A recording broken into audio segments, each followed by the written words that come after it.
Assalamualaikum warahmatullahi wabarakatuh. Waalaikumsalam. Selamat malam, salam sejahtera bagi kita semua. Terima kasih kepada teman-teman Himpunan Mahasiswa Teknik Kimia Universitas Brawijaya telah apa namanya telah mengundang saya kerjasama kita sharing-sharing santai dengan judul Kopi Obrolan. Kopi Obrolan mengenai merdeka finansial dengan saham. Awalnya cukup kaget sih, maksudnya anak teknik, biasanya kan kalau anak-anak teknik itu fokusnya itu masih ke yang namanya fokus untuk gimana kerja nanti, mau kerja di mana dan bagaimana. Tapi udah mikirin tentang investasi, belum mikirin tentang TA segala macam. Tapi itu udah keren banget. Masih muda, mahasiswa lagi masih masih menyempatkan diri di kondisi yang kondisi pandemi kayak gini, menyempatkan diri untuk bisa mengembangkan salah satu potensi diri yang lain yang sebenarnya nggak kalah pentingnya dari kuliah. Kalau menurut saya nggak kalah pentingnya dari kuliah. Kenapa? Karena banyak yang sukses itu dengan membuka keran. Jadi kalau misalkan di Islam itu untuk membuka pintu rezeki itu nggak hanya dari satu pintu, tapi ada 10 pintu yang disediakan. Salah satunya itu adalah pintu berdagang yang diajarkan oleh Rasulullah. Pintu berdagang ini yang diajarkan Rasulullah itu sama aja sebenarnya prinsipnya dengan investasi kayak gitu. Cuma bedanya berdagang di zaman Rasulullah itu masih berdagang konvensional, sedangkan investasi itu adalah sedikit modifikasi dari berdagang ala Rasulullah kayak gitu. Gimana itu? Ntar mungkin bisa ditanyakan. Oke. Untuk persingkat waktu kita mulai karena dikasih waktu sejam kalau nggak salah sama panitia ya. Ada kenal maka tak sayang. Saya perkenalkan diri terlebih dahulu. Nama lengkap Fajar Siddiq Hidayatullah. Bisa di follow Instagramnya kalau biasa buat teman atau pengen nanya-nanya nanti tentang saham. It's okay. Itu ada Instagram @fajar_, Twitter Fajari juga. Punya channel YouTube jadi bisa di subscribe, bisa komen atau pengen bahas-bahas materi itu kita ada di sana. Saya suka bahas di sana di Seni Pasar Modal, dicari aja di situ. Terus riwayat pendidikan itu sertifikasi Wakil Perantara Pedagang Efek Pemasaran tahun 2019. Terus sertifikat Register Security Analyst tahun 2020. Adapun pengalamannya itu menjadi ambasador dari investor saham pemula Palembang, regional Palembang tahun 2018 sampai 2020 di Unbrau. Kalau Unbrau itu Malang, ISP Malang ya? Unbrau itu Malang nggak sih? Benar nggak? Iya mas. Iya di Malang tuh kalau nggak salah ada ISP juga, ada ISP Malang. Jadi kalau teman-teman yang tertarik pengen gabung ISP atau pengen jadi ambasador juga bisa dicek-cek tuh IG-nya ISP Malang. Kalau nggak salah ada deh. Terus sekarang lagi sibuk jadi founder dari Seni Pasar Modal _ dan juga co-founder dari Belajar Saham Indonesia kayak gitu. Tahun 2019 kemarin, alhamdulillah ngeluarin buku mengenai salah satu underground-nya pasar modal. Jadi bagi teman-teman misalkan nih pelajaran itu nggak hanya yang lurus-lurus, pasti ada pelajaran yang misalkan cara mencontek yang baik dan benar misalkan. Nah, untuk mendapatkan nilai 100 ada dua cara, dengan cara jalan yang lurus dan ada dengan cara jalan yang melenceng atau dengan cara mencontek tadi. Sama juga nih di pasar modal pun untuk menuju sukses ada yang berpikirannya lurus saja, tapi ada juga yang berpikirannya itu underground. Ada berpikirannya itu pasti ada yang mengatur nih, ada yang kayak gini-gini nih kayak gitu. Nah, disinilah dijelaskan di buku The Art of Mr. Market. Itu buku tentang keberadaan bandar atau gajah. Jadi ikonnya itu adalah gajah di pasar modal. Jadi kalau teman-teman datang ke Gramedia, itu cari aja di daerah buku ekonomik dan bisnis, itu ada buku tentang The Art of Mr. Market, cari aja sampul biru dengan ikonnya gajah, itu baca, itu sangat recommended bagi teman-teman yang baru banget kenal tentang pasar modal gitu. Adapun materinya itu ada beberapa ikut. Yang pertama, apa itu inflasi. Yang kedua, bagaimana inflasi itu bekerja. Yang ketiga, apa itu investasi. Yang keempat, jenis-jenis instrumen investasi. Yang kelima, tentunya ini dambaan semua anak muda milenial kayaknya ya. Merdeka finansial di umur muda dengan jalan investasi saham. Selanjutnya, contoh-contoh sukses di saham. Yang pertama itu adalah inflasi. Apa sih itu inflasi? Mungkin disadari atau enggak kita sadari, apa yang kita jajanin waktu kecil dulu, itu bisa jadi nggak berlaku di zaman sekarang. Contoh, waktu saya kecil itu harga permen masih 50 perak. Tua banget. Harga permen masih 50 perak, 100 perak.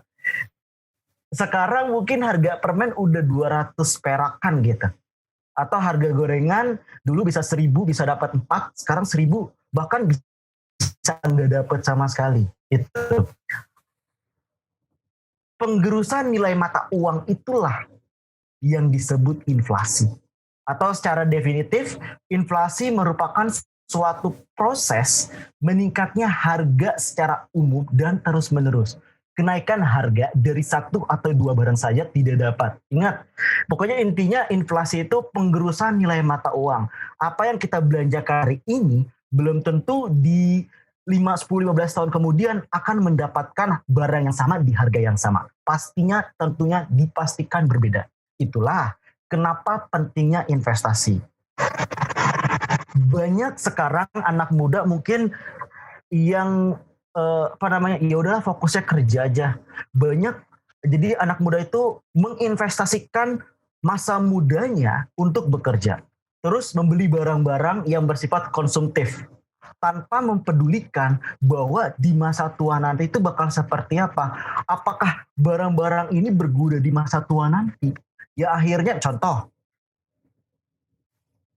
anak muda yang baru kerja, misalkan nih anak Unbrau deh, anak teknik kimia Unbrau, baru lulus kerja, dapat kerja misalkan di Freeport, digaji misalkan 10 juta per bulan, misal. Apa yang pertama kali dalam pikiran 10 juta per bulan? Pasti pengen gaya-gayaan, mulai beli barang-barang branded, misalkan Hammers, terus Gucci dan lain sebagainya, sampai beli mobil dan bela-belain. Misalkan harga mobil itu 300 juta, padahal belum mampu nih, tapi ya udahlah beli aja dengan cara nyicil. Ini yang salah. Kenapa? Karena dengan kita menyicil itu sama aja kita menopang yang namanya inflasi kayak gitu. Salah satunya menopang namanya inflasi. Kenapa kita nggak cicil dulu, kumpul sampai cukup, baru kita beli? Kenapa kita harus nyicil ke bank itu? Itu yang membedakan membedakan bahwa anak muda yang bisa melihat peluang. Bagaimana harusnya dengan gaji 10 juta, dia bisa menginvestasikan. Dia udah mentargetkan nih. Kayak saya menargetkan umur 40 nanti saya ingin free financial freedom. Artinya pensiun itu bukan di umur 55, 60, tapi pensiun sejak 40. Udah bisa menikmati hidup sejak umur 40 tahun gitu. Dimana mungkin kerja keras nih dari mulai lulus, taruhlah lulus itu kuliah umur 21, 22. Selama umur 40 artinya ada rentang waktu sekitar 20 tahun.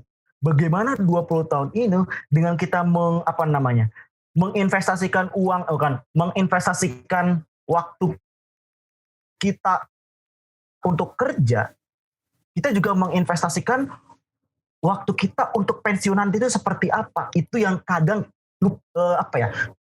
suka dilupakan. Ya udah nanti aja lah nunggu tua, dan itu yang salah. Kalau kita nunggu tua, kapan kita bisa merubah hidup kita? Itu. Adapun penyebab inflasi ada 3. Yang pertama tarikan permintaan, yang kedua desakan, tekanan produksi atau distribusi, yang ketiga inflasi campuran. Apa sih maksud dari masing-masing ini? Maksudnya contoh, yang pertama penyebab inflasi tarikan permintaan. Misalkan lagi pada zaman pada zaman Lebaran. Pada saat Lebaran, apa yang paling biasanya naik? Kebutuhan pokok yang naik. Kenapa? Karena orang berbondong-bondong untuk membeli kebutuhan pokok untuk Lebaran nanti. Misalkan buat kue dan lain sebagainya. Contohnya harga cabai deh. Harga cabai pasti di Lebaran itu mengalami kenaikan yang signifikan dibandingkan di di waktu sebelum Lebaran ataupun selain masa Lebaran. Kenapa? Karena adanya lonjakan permintaan. seperti hukum pasar yang berlaku bahwa harga pasar itu terbentuk dari permintaan dan penawaran. Atau titik equilibriumnya itu di tengah-tengah antara titik permintaan dan titik penawaran. Saat permintaan lebih tinggi, maka harga akan dikerek naik. Begitu juga saat penawaran lebih tinggi, maka harga akan dikerek turun. Begitu. Jadi prinsip inflasi bermain di sana. Terus ada yang kedua, desakan tekanan produksi atau distribusi. Contohnya, barang yang disuplai seperti biasa, tiba-tiba Pak Jokowi, misalkan kita contoh jaket bomber deh, yang waktu kemarin pernah viral. Harganya normal kayak biasa, misalkan harga jaket bomber itu 1 juta misal. Namun setelah Pak Jokowi pakai jaket bomber, wah keren nih kayaknya. Banyak orang yang membeli jaket bomber tersebut. Tekanannya itu untuk tekanan produksi, karena sesuatu yang istilahnya mendadak. Karena tekanan ini, harga tapi kan banyak permintaan, nah harga dikerek naik. Di mana harga bomber misalkan 1 juta menjadi 5 atau 10 juta misal. Contohnya juga yang terjadi saat musim sepeda kemarin, di mana harga sepedaan yang mungkin harga sepeda bisa didapat di 500, 700, malah dengan yang spesifikasi atau spek yang sama bisa malah harganya juta atau 2 juta gitu. Itu akibat apa? Akibat dari tekanan produksi. Yang ketiga, inflasi campuran, yaitu gabungan antara tarikan permintaan atau yang tadi permintaan dan tekanan produksi tadi, itu inflasi campuran. Berikut adalah data yang diambil dari berbagai sumber, dari Liputan 6. Dari tahun ke tahun bisa lihat ini 2009 sampai 2019. Startnya pernah yang tertinggi sampai 8,38%, yang terendah 3,5%. Artinya apa di sini? Artinya kalau kita penggerusan uang dalam 1 tahun, pertumbuhan penggerusan uang itu sebesar, misalkan yang terakhir 2009 adalah 3,5%. Yang terakhir 2020 itu 3,25 gitu. Artinya jika kita ingin nilai uang kita tidak berkurang, kita harus menumbuhkan uang kita di atas nilai inflasi. Di mana nilai inflasi itu 3,5%, artinya kita harus menambahkan uang kita, atau kita harus misalkan menabung. Berapa sih uang tabungan itu? Harus di atas 3,5%. Berarti kita bisa nilai uang kita itu tetap tidak berkurang atau tergerus dengan mata uang, dengan tergerus oleh waktu. Ini adalah suku bunga BI rate, yaitu sekarang di angka 3,75%, yang pernah tertinggi sampai ke 13%. Artinya di sini, dengan kita nabung biasa aja, kita nabung biasa nih, nabung di bank. Nabung di bank, inflasi 3,5%, sedangkan suku bunga 3,75%. Artinya 3,75 kurang 3,5 aja berapa? Sekitar 0,25%. Belum dipotong sama biaya administrasi bank. Ada yang 11.000, ada yang 8.000 dan sebagainya yang bervariatif. Artinya di sini, jika kita kita punya sejumlah uang, lalu kita masukkan ke bank, dalam jangka waktu tempo yang lama, bisa hampir dipastikan nilai mata uang kita bakal tergerus. Kecuali kita punya uang 1 miliar 2 miliar, taruh di bank, mungkin potongannya istilahnya masih gedean bunga lah, 0,25% cukup gede. Tapi kalau misalkan cuma 100.000, 200.000 misalkan kita tabung di bank kayak gitu, hampir bisa dipastikan nilai 100.000 yang kita tabung tahun 2008 itu bakal berbeda dengan 100.000 yang kita tabung di 2020. Kenapa? Karena adanya inflasi. Jadi kalau teman-teman pengen nabung, perhatikan berapa return yang didapat dikurangi dengan inflasi. Misalkan teman-teman mau menginvestasikan di tabungan misalkan tabungan mandiri lah, tabungan mandiri, di mana dia memberikan return 3% per tahunnya. Dilihat inflasinya sendiri tahun itu berapa?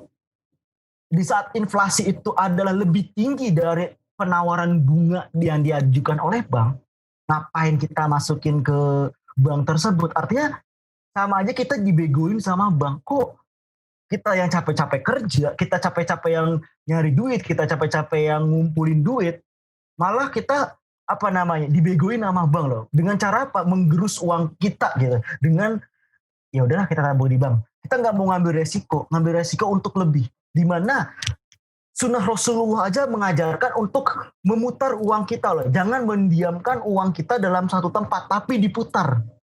Gimana caranya? Salah satunya di investasi.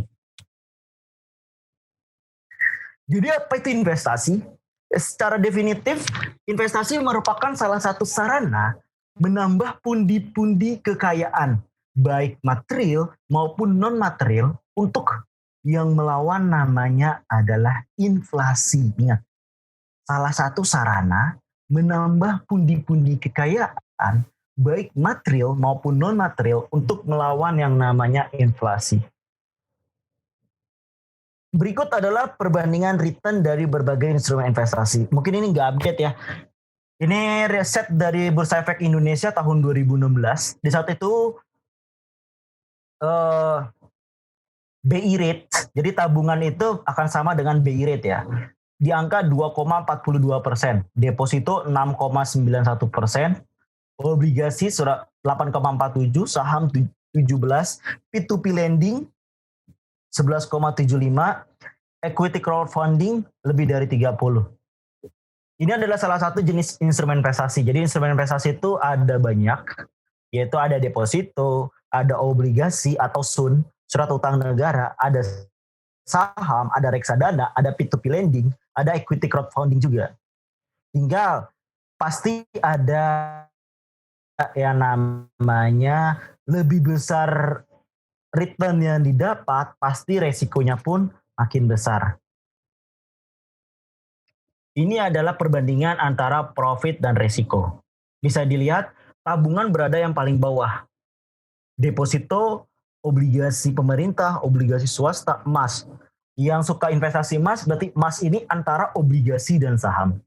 Kenapa? Karena bisa dilihat, emas itu di 8,47. Sedangkan inflasi aja kemarin sampai di titik 8 tertinggi ya, 8,38%. Artinya, dengan kita menabung atau kita berinvestasi di obligasi pun, masih ada kemungkinan bahwa nilai mata uang kita akan tergerus. Itulah banyak analis-analis atau paham-paham ilmu ekonom mengatakan bahwa emas itu bukan namanya bukan investasi, tapi emas itu adalah mempertahankan kekayaan. Salah satu sunnah, jadi ada itu berdagang di zaman Rasulullah itu, berdagang itu adalah trade, menggunakan salah satunya itu yang sebanding dengan nilai barang tersebut. Bisa juga diganti dengan nilai mata uang dinar, di mana kalau kita berinvestasilah di dinar. Karena kalau teman-teman perhatikan, satu dinar akan sama selalu dengan nilai satu ekor kambing. Jadi satu dinar akan selalu sama dengan satu ekor kambing. Berapapun harga kambing akan sama dengan satu dinar. Berbeda dengan emas. Emas masih ada fluktuatifnya, sedangkan dinar itu konsisten. Jadi untuk mempertahankan kekayaan, bisa di emas, bisa di dinar. Tapi sebagai muslim, sebaiknya itu adalah di dinar. Karena emas ini yang mengendalikan harga nilai naik turunnya emas adalah Yahudi, yaitu di Amerika. Makanya kenapa harga emas sekarang dari 700.000, kalau misalkan teman-teman perhatikan di bulan Maret, itu harga emas masih di kisaran 700.000. Namun harga sekarang emas itu di kisaran 1.100.000. Apa yang menyebabkan itu? Itu adalah permainan politik yang terjadi di Amerika di situ. Di mana ia menguasai bagaimana mengatur harga tersebut di emas itu adalah Amerika atau Yahudi. Itu. Tinggal balik lagi ke teman-teman semua. dengan profil resiko teman-teman. Di atas emas itu adalah apa? Ada saham-saham. Adalah saham. Di sini ada saham big caps. Big caps itu adalah saham-saham yang perusahaan yang udah dewasa, yang udah mature, atau istilahnya produknya sering kita lihat sehari-hari. Contoh, pas bangun tidur pengen gosok gigi pakai apa? Unilever. Terus kita mau makan pakai apa? Unilever misalkan. Nah, produk-produk itu terus kita mau jalan pakai apa? Misalkan pakai Waskita, artinya pakai rel kereta api atau segala macamnya, pakai tol dan sebagainya. Itu adalah saham-saham yang dikapitalisasi, artinya saham-saham yang perusahaan dengan fundamental yang bagus dan juga produknya ada di sekeliling kita. Berbeda halnya dengan saham small caps. Kenapa saham small caps itu resikonya lebih tinggi dari big caps? Karena ada kemungkinan untuk bangkrut, karena bisa jadi small caps ini adalah perusahaan-perusahaan yang baru startup, baru istilahnya perusahaan-perusahaan UMKM bisa di sana. Nah, yang ada di sisi bawah itu adalah instrumen investasi yang di backup oleh pemerintah. Dari mulai deposito, obligasi, emas, saham. Di bawah saham itu sebenarnya ada lagi P2P lending dan reksadana. Itu adalah saham-saham yang legalitasnya ada. Legalitasnya, undang-undangnya ada. Undang-undang pasar modal nomor 8 tahun 1995. Itu ada di sana.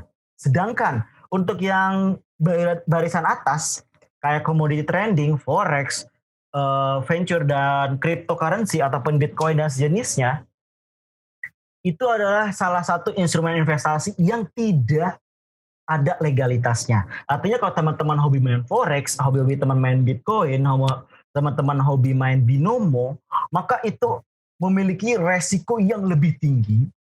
Memang profitnya lebih tinggi yang didapat, tapi resikonya, dan jika gagal, itu artinya siap-siap aja uang kita hilang. Kita mau klaim pun nggak bisa. Kenapa? Karena nggak ada legal of standing di situ.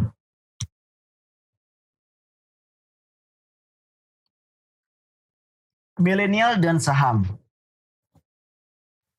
Ini adalah dari generasi ke generasi, di mana mungkin zaman kakek kita itu generasi baby boomer 1946, 1964, di mana beliau-beliau itu tidak mengenal yang namanya, atau mungkin gaptek lah bisa dibilang, nggak kena namanya teknologi, apalagi Android atau iOS yang udah canggih seperti saat ini kayak gitu. Artinya di sini bakal membedakan dalam hal bagaimana cara dia menginvestasikan uangnya. Bisa jadi zaman dahulu menginvestasikan uang itu ke tanah. Makanya kalau teman-teman lihat itu banyak yang tanah-tanahnya luas, itu ya karena dia udah menginvestasikan dari zaman dulu. Terus ada generasi X, mungkin generasi orang tua kita 1965 sampai 1976. Di sini ya mengenal HP tapi nggak canggih-canggih amat. Di sini berarti udah mendekati masa pensiun ya. Berarti kalau 1965 sampai 1976 udah mempersiapkan untuk pensiun. Dan pensiun ini bakal seperti apa? Maka strategi investasinya pun bakal berbeda. Berbeda halnya dengan milenial, generasi Z ataupun generasi Alpha yang sekarang ini lagi tidak lagi candu-candunya, nggak bisa lepas yang dari yang namanya HP. Kita bangun tidur, hal yang pertama kali dilihat adalah WhatsApp, Instagram. Padahal nggak ada yang chat misalkan, gitu. Kenapa di situ? Karena kecanduan kalau menurut riset yang dilakukan, kecanduan dari gadget atau dari gawai itu sama besarnya dengan kecanduan terhadap narkoba. Gitu. Tiga pertanyaannya, sebagai generasi millennials, generasi Z apapun generasi alpha, apakah bisa melihat peluang dari hal tersebut? Baik atau buruknya itu berada di teman-teman semua. HP bisa menjadi bisa menjadi berfungsi sangat baik kalau teman-teman memanfaatkannya dengan baik. Tetapi bisa menjadi buruk kalau teman-teman memanfaatkannya untuk hal-hal yang buruk. Jadi itu kembalikan tindakan ke masing-masing. Mau yang mana, lihatlah peluang-peluang tersebut. Dan saya harap sih dengan udah gabung, istilahnya kita ngobrol santai di sini, ya harapannya itu menggunakan HP untuk kegiatan yang baik. Contohnya berinvestasi. Jadi kita diskusinya itu misalkan lagi ketemu nih sama teman-teman anak himpunan Tekim. Obrolannya itu misalkan selain obrolan kuliah ya jangan gosip lah. Obrolannya tentang saham. Oh, saham-saham BBRI gimana? Naik gak? Wah, gue naik dong, bla bla bla bla. Ya kayak gitu. Itu lebih apa ya? Lebih dibandingkan kita ngegosip. Udah kita ngegosip ngeluarin tenaga, ngeluarin waktu, berdosa pula itu. Adapun tips untuk generasi milenial sampai generasi alpha, itu yang pertama, buka rekening tabungan khusus untuk dana darurat dan pemakaian kebutuhan sehari-hari. Jadi siapkan 3 rekening. Pertama, rekening dana darurat, rekening untuk kebutuhan sehari-hari, dan rekening investasi. Untuk dana darurat, untuk pengangguran, itu kesepakatan para financial planner itu adalah 3 kali pemakaian kebutuhan sehari-hari. Misalkan, seorang mahasiswa menghabiskan kebutuhan sehari-harinya dalam 1 bulan itu adalah 2 juta. Maka 3 kali 2, 6 juta. Harus menyiapkan uang dana darurat sebanyak 6 juta. Gitu. Berbeda halnya kalau nanti misalkan teman-teman udah berkeluarga. Itu minimal harus menyiapkan 6 kali kebutuhan sehari-hari. Jadi kalau pengangguran adalah 3 kali kebutuhan sehari-hari, kalau udah married atau udah nikah itu 6 kali ya. Lanjut, sisihkan minimal 10% dari penghasilan atau duit jajan bulanan yang didapat untuk berinvestasi salah satunya di pasar modal. Ini penting. Kenapa? Duit jajan itu ya percayalah anak zaman sekarang nggak mungkin duit jajannya itu perharinya 5.000 itu nggak mungkin deh gitu. Karena makan aja bisa jadi sehari itu 50.000 pasti makan. Apalagi misalkan hobi ke mall, di mana misalkan hobi beli Starbucks aja itu udah 80-70 ribu gitu. Artinya 10% dari apa yang total yang didapat pun itu sangat-sangat kecil gitu. Ataupun misalkan, aduh sayang nih gak mau itu, bisa dengan cara lain. Apa cara lainnya? Jadi saya lagi ngembangin itu berinvestasi dengan berinvestasi sampah. Jadi menukarkan sampah ke bank sampah. Walaupun nggak besar, cuma dapat 10.000, 20.000 dari per kilo tersebut. Tapi itu bisa kita dapat channel penghasilan yang lain. Untuk apa? Untuk berinvestasi. 10.000, 20.000 yang kita dapat dengan menukarkan sampah kita, itu kita bisa berinvestasi saham loh. Kita bisa membeli suatu perusahaan loh. Jadi nggak ada alasan lagi untuk berinvestasi itu, ntar aja mahal, nggak ada duitnya. Itu nggak ada alasan lagi. Tinggal tinggal kuncinya adalah mau apa enggak melihat peluang tersebut. Dan saya percaya sih anak-anak Tekim Unbrau itu bisa melihat peluang tersebut. Lanjut, yang ketiga, buat dan disiplin dalam membuat laporan keuangan. Kenapa disiplin dalam membuat laporan keuangan? Laporan pengeluaran. Di sini kita dilatih untuk disiplin. Mungkin mahasiswa Tekim yang lagi proses TA atau tugas akhir pasti dikejar yang namanya deadline. Dikejar deadline biar bisa cepat lulus pada waktunya, misalkan 4 tahun atau 3,5 tahun kayak gitu. Bagaimana caranya dia mengatur sedisiplin mungkin. Begitu juga dengan yang namanya investasi atau pengeluaran yang kita lakukan itu harus dilakukan dengan disiplin. Dengan kita tahu rute pengeluaran kita, maka kita akan bisa mengevaluasi nih.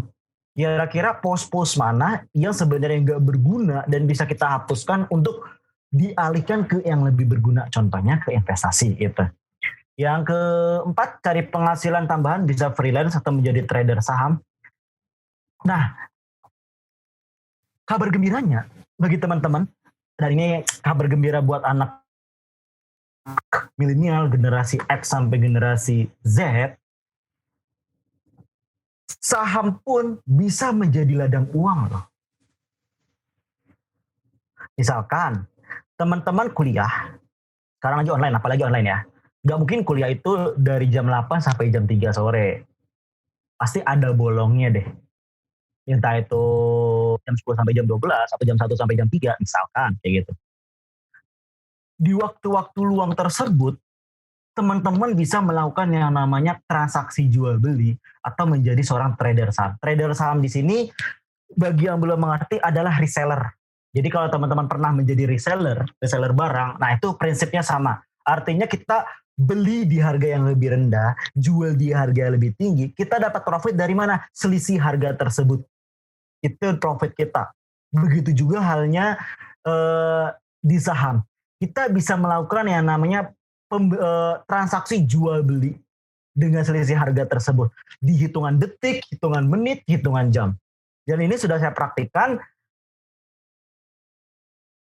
Dari 1 juta teman-teman bisa ke 50 juta dalam waktu 6 bulan. Kuncinya adalah persisten dan konsisten kayak gitu. Yang terakhir adalah kurangi penggunaan kartu kredit. Kenapa penggunaan kredit? Dengan kita menggunakan kartu kredit, di sini kita membeli sesuatu yang di luar kemampuan kita. Itu yang sering salah. Kalau bisa jangan pernah menggunakan kartu kredit kita untuk cuma sekedar gaya-gayaan. Kata siapa berinvestasi itu mahal? Investasi itu murah kok. Hanya dengan modal 100.000 rupiah. Dalam melakukan transaksi jual beli, itu diperbolehkan dalam bentuk lot, di mana satu lot sama dengan 100 lembar kepemilikan saham. Dan ada 587 perusahaan yang harganya di bawah 100.000 untuk dibeli. Artinya apa? Dengan modal satu buah Starbucks, kopi Starbucks, yang hobi ke Starbucks, coba kita tahan sehari aja nggak ke Starbucks, kita beliin perusahaan. Kita bisa dapat satu perusahaan tersebut dengan harga satu lot. Kayak gitu. Artinya sangat-sangat mungkin untuk berinvestasi di saham. Jadi nggak ada alasan lagi bahwa berinvestasi di saham itu adalah suatu yang extraordinary. Enggak. Dan ini adalah salah satu tokoh sukses di saham. Yang kanan adalah Warren Buffett, yang kiri adalah Pak Lo Keng Hong. Warren Buffett adalah bapak investor dunia, di mana kekayaannya itu dia sekarang nomor 2 atau nomor 3 terkaya di dunia gitu. Sedangkan Pak Lo Keng Hong adalah bapak investor Indonesia. Kalau teman-teman searching, beliau itu adalah seorang staf bank biasa, namun menjadi kaya raya karena di saham. Apakah itu mungkin? Sangat-sangat mungkin. Tinggal apakah teman-teman mau melihat peluang atau enggak di sana. Terima kasih. Pas kali ya sejam. Oh pas ya, kurang lebih sejam. Terima kasih. Demikian adalah materi pada malam ini. Ntar kita banyakin obrolan-obrolan santai aja. Banyakin nanya-nanya, tanya jawab aja. Bagi yang belum follow, bisa follow nih. Di Instagram, itu ada Seni Pasar Modal _ itu Instagram yang dikelola, jadi itu tentang pembahasan tentang saham. Ada juga IG pribadi saya @fajari_. Jadi kalau misalkan mau nanya-nanya, mau penasaran atau pengen kepo lebih lanjut tentang saham, bisa nanya di situ, bisa DM atau bisa subscribe di Seni Pasar Modal. Nis dari Teknik Kimia, saya mau nanya Mas, tadi kan Mas bilang katanya kalau saham ada jalan yang lurus, ada jalan yang underground Mas. Itu jalan underground itu maksudnya gimana ya Mas ya? Bisa jelasin nggak Mas? Oke. Makasih ya Denis. Jadi maksud yang lurus dan underground itu misalkan kayak gini deh. Kita bermain sepak bola. Yang hobi Liga Inggris ataupun Liga Italia. Kasus Liga Italia deh tahun 2006 kalau misalkan tahu. Yang kita tahu ya cetak gol. Kalau striker itu ya cetak gol. Tapi ternyata gol tersebut bisa jadi disetting. Untuk apa? Untuk kebutuhan yang kepentingan-kepentingan lainnya. Contohnya adalah Calciopoli tahun 2006 kayak gitu. Di mana Juventus melakukan kecurangan pengaturan skor pada saat itu hingga akhirnya di-ban. Nah, itu jadi di pasar modal pun kalau kita pengen lihat yang lurus-lurus aja, nggak mau lihat underground-nya, it's okay. Tapi kalau kita ngeliat yang lurus-lurus, kita nggak peduli dengan underground, maka bisa jadi keuntungan yang kita dapat nggak maksimal. Justru kenapa di buku The Art of Western Market itu kita harus berteman dengan underground gitu. Kita harus tahu dulu kita harus tahu dunia hitam, bukan dunia hitam, sisi hitam dari pasar modal. Dengan kita tahu sisi hitam dunia pasar modal, maka kita bakal mengantisipasi strategi-strategi yang digunakan. Contohnya, kalau yang udah terjun di pasar modal, nanti bakal tahu saat kita beli nih, saat kita beli, harga malah turun. Terus saat kita jual, harga malah naik. Padahal menurut hukum pasar, kalau kita beli artinya kan kita banyak permintaan yang masuk. Harusnya harga dikerek naik dong, bukan jadi turun. Tapi ini malah kebalikannya. Begitu juga dengan harga dijual. Harusnya dengan harga dijual, barang turun. Ini malah harga makin naik lagi. Why? Karena ada orang di belakang itu. Ada rich people, ada mafia atau bandar yang bermain untuk markup harga di situ. Itu underground-nya, kayak gitu. Itu sih Baik, Mas. jenis. Makasih Mas. Ya sama-sama. Mas mau nanya lagi dong Mas. Ini kan Boleh. kan kalau saham nih Mas, kita naruh investasi di suatu perusahaan, di saham di suatu perusahaan, tapi perusahaan itu bangkrut, berarti kita rugi dong Mas ya? Nyampe perusahaan itu bangkrut. Oke, pertanyaan menarik. Pertama, tadi saham udah punya legal outstanding. Itu Undang-Undang nomor 8 tahun 95. Itu ada 5 lembaga yang istilahnya mengatur tentang pasar modal. Pertama adalah KSEI, Custodian Central Efek Indonesia. Jadi uang teman-teman semua itu bakal masuk ke KSEI ini. Terus ada Keriling Penjamin Efek Indonesia. Jadi data-data teman-teman semua bakal masuk ke Keriling ini, ke PEI. Terus bakal diawasi oleh OJK. Selain itu, lembaga yang istilahnya panitianya itu adalah Bursa Efek Indonesia. Sedangkan pelaksana-pelaksananya itu adalah broker, sekuritas, atau anggota bursa. Jadi ada 5 ini. Ada 5 bagian yang berperan dalam pasar modal. Lalu pertanyaannya, kalau perusahaan itu bangkrut gimana? Kita istilahnya udah punya keamanan nih di sini. Di saat perusahaan itu bangkrut, maka perusahaan wajib untuk membayar atau mengembalikan dana investor kepada investor jika masih ada aset. Jadi pemegang saham itu adalah urutan terakhir dalam pembagian aset jika masih ada sisa.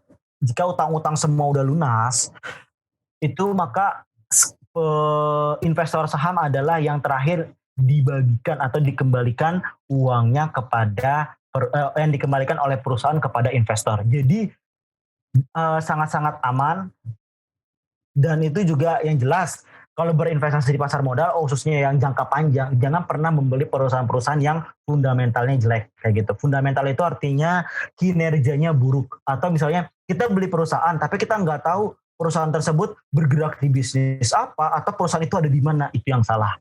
Makanya kalau berinvestasi setidaknya tahu perusahaan itu bergerak di bidang apa dan perusahaan itu berada di mana gitu. Dengan kita tahu itu, setidaknya kita lebih aman dan nyaman dalam berinvestasi. Gitu, Denis. Baik Mas, makasih Mas. Sama-sama.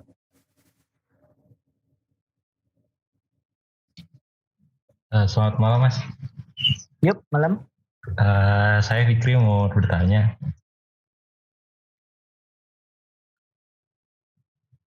Untuk tadi kan dibilang untuk memilih industri, maksudnya untuk memilih saham itu harus memilih usaha-usaha yang memiliki fundamental yang bagus. Nah, untuk mengetahui fundamental yang bagus kan salah satunya mungkin laporan keuangan dari saham tersebut kan. Nah, untuk melihat sebuah perusahaan itu mempunyai atau gimana ya, untuk tahu kalau laporan keuangan mereka sehat itu gimana sih Mas? Oke, untuk mengetahui perusahaan laporan keuangan sehat atau enggak, sebenarnya harus yang namanya kita harus dipersiapkan dengan yang namanya ilmu lebih lanjut ya. Salah satunya adalah analisis fundamental. Analisis fundamental, jadi kita di situ membedah laporan keuangan secara lebih rinci gitu. Dan itu ada di buku kedua. Insya Allah doakan di bulan Januari Februari ini terbit buku kedua. Itu, khususnya itu tuh membantu para istilahnya pemula untuk bagaimana sih menilai perusahaan tersebut sehat atau enggak ya gitu. Tapi yang jelas secara sederhananya untuk menilai perusahaan itu kinerjanya bagus apa enggak itu adalah lihat aja produknya. Produknya bisa kita lihat, bisa kita rasakan, enggak. Misalkan contoh, puas kita deh. Puas kita ada enggak produknya di sekeliling kita? Kalau misalkan ada, selama itu ada dan kita rasakan, berarti perusahaan tersebut masih dikategorikan baik. Itu yang paling simpelnya ya. Pokoknya belilah produk-produk yang berada di sekeliling kita. Makanya kalau misalkan kita ke Indomaret atau ke Alfamart, iseng-iseng aja ngeliat di bagian belakangnya itu perusahaannya. Kalau misalkan perusahaan tersebut ada kata TBK di ujungnya, itu artinya perusahaan tersebut terdaftar di Bursa Efek dan bisa kita punya saham di barang tersebut gitu. Itu cara sederhananya itu. Jadi kita nilai itu gimana dengan cara lihat di sekeliling kita ada apa enggak gitu. Tapi kalau misalkan secara lebih rinci, salah satunya itu adalah misalkan earning per share-nya itu harus meningkat, terus nilai per-nya pun harus sebanding dengan nilai yang namanya nilai pertumbuhan IHSG, terus nilai utangnya pun itu harus sangat kecil, terus nilai return on equity-nya juga harus lebih tinggi, terus membagi dividen dan sebagainya. Jadi itu banyak kriteria-kriteria gitu. Jadi kalau misalkan emang Fikri tertarik, itu mungkin bisa ngomong ke panitia lagi untuk kita adain tentang analisa fundamental, jadi lebih jelas mengenai hal yang ke situ gitu.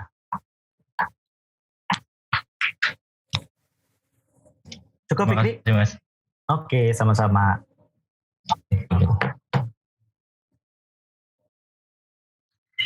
Mungkin ada yang mau bertanya lagi? Silahkan. Iya, Mas Fajar, saya ingin tanya Mas. Yo. Iya, tadi saya agak tertarik dengan perkataan Mas Fajar tadi yang terkait trader saham. Itu dari awal 1 juta, ketika 6 bulan itu bisa 50 juta. Nah, apakah itu kita tuh main tadi kan ada 2 saham Mas ya. Ada saham big cap sama saham small cap atau saham gorengan kali Mas ya gitu ya. Nah, itu gimana cara kita supaya emang dalam 6 bulan itu bisa menghasilkan uang yang sebegitu banyak dengan jual beli saham, yang mana ada waktunya tersendiri kan yang dibuka harga jual itu untuk transaksi itu jam berapa sampai jam berapa. Sedangkan yang saya tahu untuk big cap itu kan emang perusahaannya fundamentalnya bagus dan memang untuk pergerakannya itu cukup lambat tapi cenderung kenaikan Mas setiap tahun. Nah, jadi kayak gimana cara kita untuk menentukan atau gimana cara kita bisa dapat uang sebanyak itu gitu Mas dengan trader saham itu, jual beli saham itu. Oke. Gimana caranya? Waktu saya kemarin itu tahun 2000 berapa itu ya? 2018.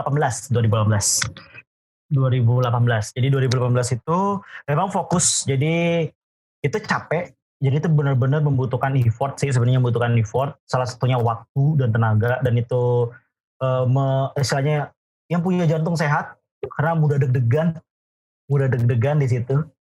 Jadi di situ benar-benar kita start itu jam 8.45, jadi itu jam normal ya. Jadi jam bursa itu ada 2 sesi, jam 9 sampai jam 12, lalu lanjut lagi jam 1 sampai jam 4. Itu yang normalnya, bukan kayak sekarang gitu. Waktu itu saya standby 15 menit sebelumnya 8.45 sampai jam 12, jam 1 itu istirahat, 1 jam istirahat, terus lanjutin jam 1 sampai jam 4. Setelah selesai ditutup, bukan selesai, malamnya pun lanjut untuk kira-kira apa yang bakal dibeli untuk besok kayak gitu. Jadi itu terus selama 6 bulan kayak gitu waktunya. Itu benar-benar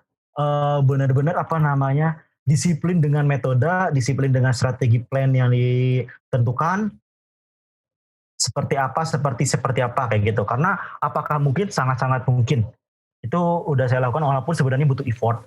Jadi selama ini saya kuliah kuliah baru kelar kemarin, kuliah S2 itu cuma modal 10 juta. 10 juta itu saya puter.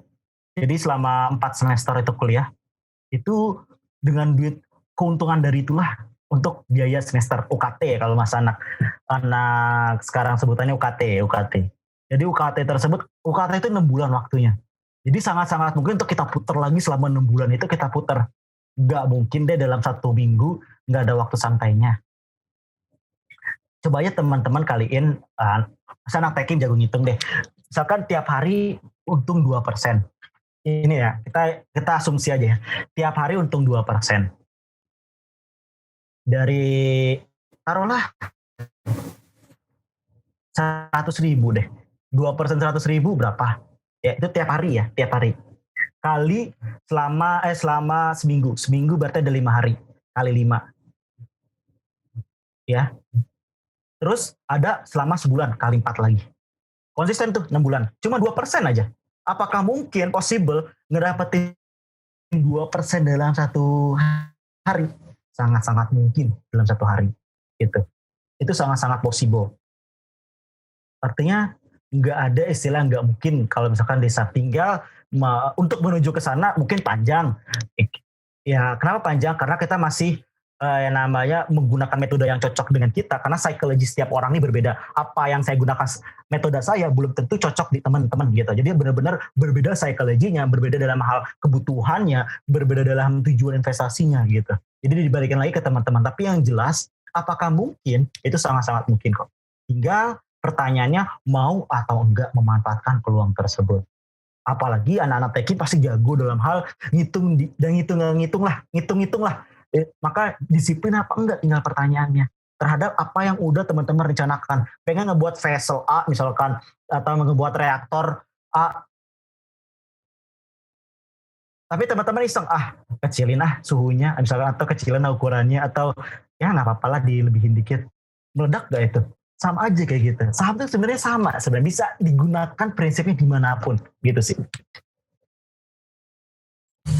Iya mas, berarti kan kalau seperti itu kan mungkin dari Mas Fajar itu lebih ke udah berpengalaman lah di bidangnya, kayak Mas udah memegang trader saham itu untuk mungkin keperluan banyak orang, itu ada yang naruh emas juga atau gimana kan. Nah gimana sih kayak cara pemula nih untuk memulainya gitu mas? Oke, cara pemula untuk memulainya buka akun saham dulu. Itu yang pertama, buka akun saham dulu. Cari broker-broker terdekat deh. Banyak kok yang cuma modal 100.000 kayak Philip Sekuritas, Ipot Sekuritas, itu modalnya cuma 100.000 kok. Jadi nggak susah-susah banget kayak gitu. Terus yang kedua, kalau misalkan belum tahu metodenya, coba bermain di virtual trading. Virtual trading teman-teman bakal dikasih sebanyak 100 juta. Bagaimana 100 juta itu teman-teman kembangin? Coba sebanyak 6 bulan, 9 bulan. Saya main 1 tahun virtual trading. Dari 2014 sampai 2015. Sebelum akhirnya terjun ke saham malah. Jadi saya main virtual trading dulu selama 1 tahun. Bagaimana 100 juta itu dikelola, dikembangin lebih banyak. Kalau teman-teman banyakkan ruginya 100 juta malah berkurang jadi 50 juta, berarti teman-teman belum siap terjun ke saham. Maka teman-teman belum cocok untuk istilahnya mengembangkan uang teman-teman secara cepat gitu. Berarti cocoknya teman-teman profil resikonya itu ke investasi, artinya taruh, lupakan, beli, lupakan. Tapi kalau teman-teman bisa mengembangkan uang pada virtual trading selama 6 bulan itu, dari 100 juta nambah 200-300 juta, berarti teman-teman siap nih untuk proses lebih lanjut. Itu tadi punya target selama 6 bulan harus menghasilkan sekian kayak gitu. Oke mas, berarti untuk pemula awal-awal untuk beli sahamnya tuh fundamentalnya yang bagus-bagus aja gitu mas ya. Kayak yang tadi bilang yang kita lihat sehari-hari gitu, bangun tidur atau kita tadi jalan ketemu apa gitu. Iya benar. Beli aja fundamentalnya, pokoknya kalau misalkan untuk berinvestasi itu belilah fundamental yang bagus. Istilahnya dengan perusahaan-perusahaan yang perusahaannya jelas, produknya jelas. Terima kasih Mas Bajar. Dari teman-teman Sama-sama. lain, ada yang ingin bertanya lagi?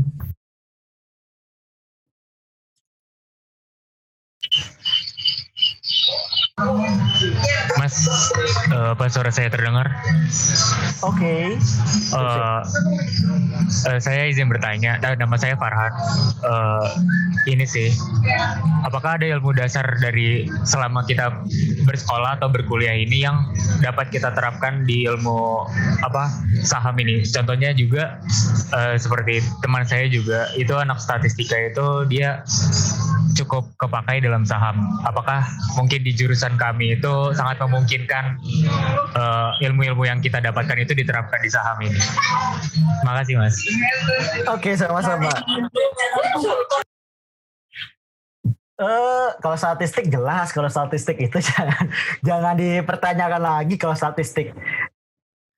Karena itu kita mencoba-coba ilmu pasti kan ada menghasilkan uji T, terus dengan apa misalkan dengan guncan dan lain sebagainya, itu kan pasti menggunakan statistik ya gitu. Jadi sangat-sangat mungkin kalau statistik ya. Tapi kalau tekim ada nggak ya?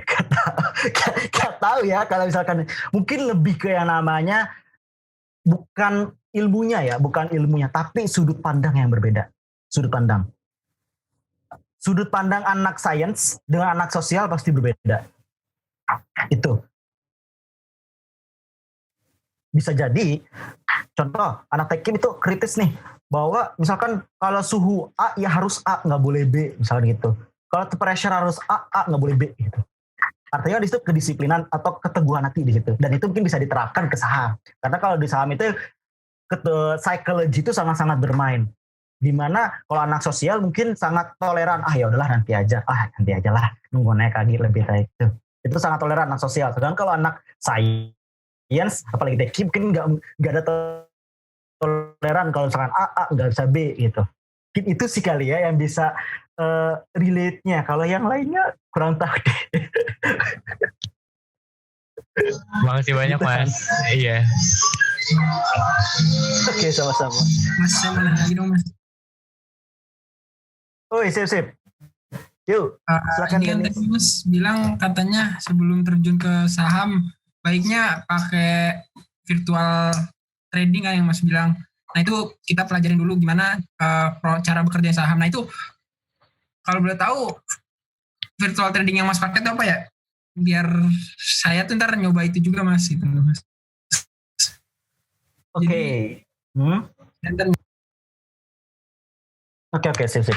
Virtual trading itu banyak kok. Jadi setiap broker itu ada virtual tradingnya. Jadi misalkan di Philip Sekuritas itu ada virtual trading. Terus misalkan di Stockbit ada virtual trading. Ya, saya tunjukin ya. Salah satunya di Stockbit ya.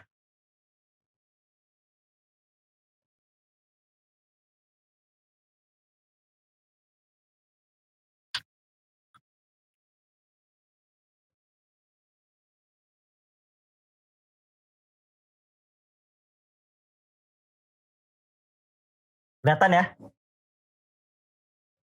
Halo? Kelihatan Mas. Kelihatan. Nah, ini virtual trading. Jadi coba aja di sini virtual account-nya. Ini real trading-nya. Ini virtual trading. Jadi coba di sini. Jadi di Stockbit bisa, di beberapa broker ada, kalau nggak salah Philip ada, ataupun di RTI bisnis pun ada ya. Tapi sekarang RTI itu berbayar. Dulu tuh bisa buat uji coba juga, tapi sekarang udah nggak bisa gitu. Jadi ngelihat di sini aja. Jadi bisa di Stockbit, cari aja di stockbit.com, daftarnya cuma buka email aja kok, email. Terus coba aja virtual account di sini. Ini virtual account. Tuh, ini yang aslinya. Ini virtual account saya, ini virtual account. Tuh, ini saya coba-coba ya. Ini tahun berapa ini ya? Udah lama banget. Dikasih 100 juta, ini dikasih 100 juta, 66 tambah 33. Ini kasih 100 juta, ternyata ini banyak sekarang 11 juta, hilang 11 juta kayak gitu. Itu kalau virtual account. Jadi ini tahun berapa ya, udah lama banget. Kayak gitu. Jadi bisa coba-coba di situ. Di Stockbit. Ya Denis, kalau mau nyoba coba aja di situ Stockbit. Di Philip ada kok, Philip Sekuritas pun ada. Cari aja virtual account.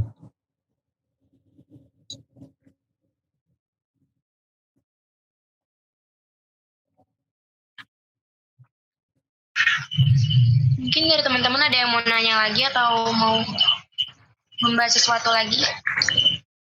Dipersilahkan.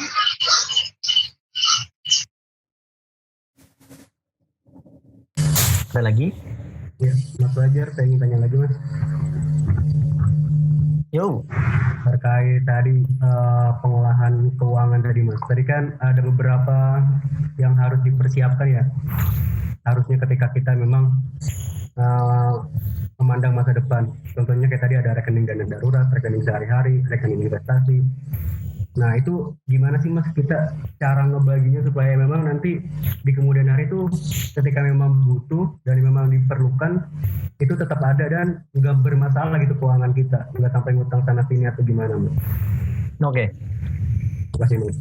Terima sama-sama. Jadi itu sih balik lagi ke teman-teman semua sih. Jadi balik lagi ke teman-teman semua karena setiap orang itu berbeda dalam hal orientasinya, orientasi dalam menggunakan uang. Kalau saya pribadi itu secara otomatis jadi 50% 50% penghasilan yang didapat itu saya masukkan ke investasi gitu. Jadi 50%-nya lagi baru digunakan untuk kebutuhan, misalkan di kebutuhan sehari-hari ataupun buat nongkrong, buat lain segala macamnya. Pokoknya 50% itu harus cukup. 50%-nya untuk ditabung, untuk investasi.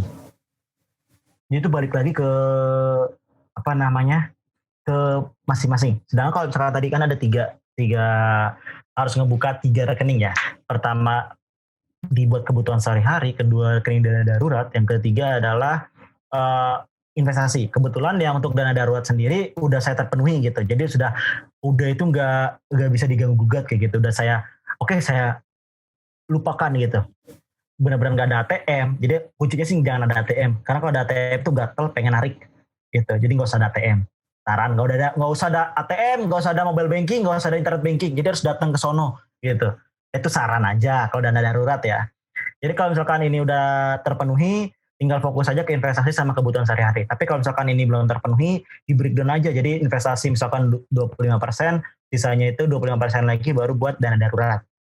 Tapi itu balik lagi ke masing-masing, karena itu pasti berbeda. Tapi yang jelas, dana darurat itu perlu dan wajib ada gitu. Dan investasi, saran saya itu perlu juga. Untuk apalagi anak muda zaman sekarang ya. Mungkin usia teman-teman semua masih di usia 18, 19, 20 mungkin. Atau kayak gitu. Jadi itu sangat-sangat percayalah sekarang waktu yang tepat untuk teman-teman berinvestasi.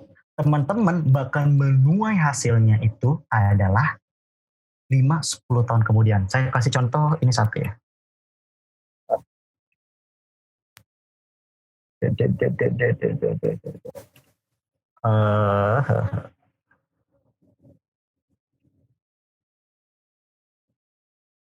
Ke virtual area.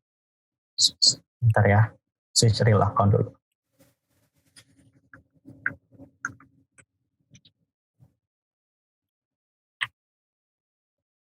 Kelihatan. Bentar. Kelihatan, sorry. Misalkan contoh yang lagi hits, contoh aja, yang lagi hits kemarin.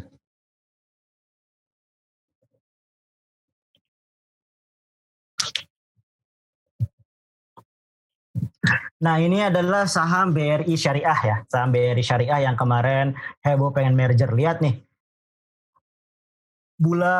taruhlah di bulan ini masih di kisaran harga 200 perak di bulan Maret, April, Mei. Harga sekarang adalah 1.600. Berapa kali lipat yang didapat kalau teman-teman berinvestasi di sini? Ini dalam kurun waktu nggak nyampe 1 tahun malah. Bayangkan kalau dalam 1 tahun, contoh dalam 1 tahun.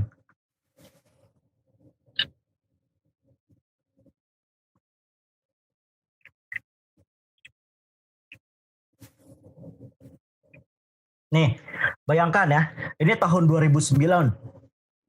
20 tahun kemudian, 2019. 2009 harganya 5.000. Sekarang 2019, 10 tahun kemudian harganya di kisaran 30.000. Nah,